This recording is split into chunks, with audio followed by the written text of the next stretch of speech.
دوه پیرې وزیر اعلی پاتې دی، وزیر داخله پاتې دی، بله منسټري مو سره وه،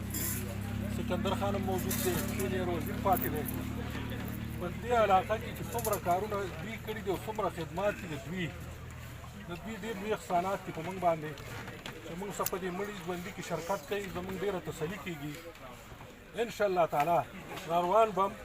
دا کوشش زموږ او د عوامو ته هم زموږ دا ریکویسټ دی چې داسې پښتانه مشران لکه موږ سره په دې واده کې چې شرکت وکړو، د دوی مټې مضبوطې کړي او دوی سره یووالی وکړي. زنده‌باد زنده‌باد. آفتاب خان کې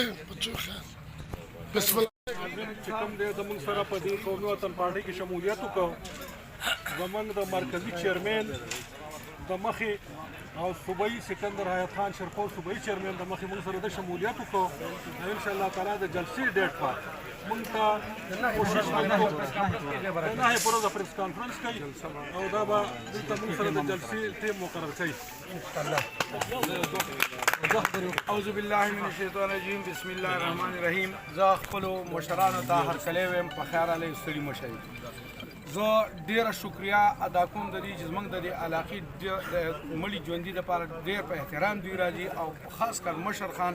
ځکه چې بلکل ضعیف العمره دی او بیا د هغې باوجود هم هر مړي ژوندي له کارونه خو ډېر زیات کړي دي ټولې دنیا ته د ټولې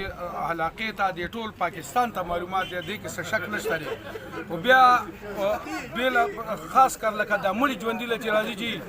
زه درته وایم چې دا موږ په خپل منځ کې هم داسې مړی ژوندی نه شو کولی لکه سکندر خان چې راځي، آفتاب خان موږ له راځي، د دې موږ ډېر لوی احترام کوو. ځان له به ذاتي کارونه هم نه باهمي تعلقات باهمي ورورولي چې دوی مزه کړي، خاص کر دوی باندې چې کمې دماکې شوي د دوی زوی پکې زخم شوی او هغه زوی ته دوی نه دي کتلي شاته یې غورځولې او چې دا ټول زما زامن دي زما بچي دي او الحمدلله بیا د میدان نه دی تښتېدلی، په هغه دماکې په منځ کې ودرېدلی دی. ډېرو لیډرانو باندې دماکې شوي خو هغوی بیا د خپلې دروازې نه هم نه دي راوتي او هلیکاپټر یې ورته راکوز شوي دي او په هغې کې بیا اوچت شوي دي. نو موږ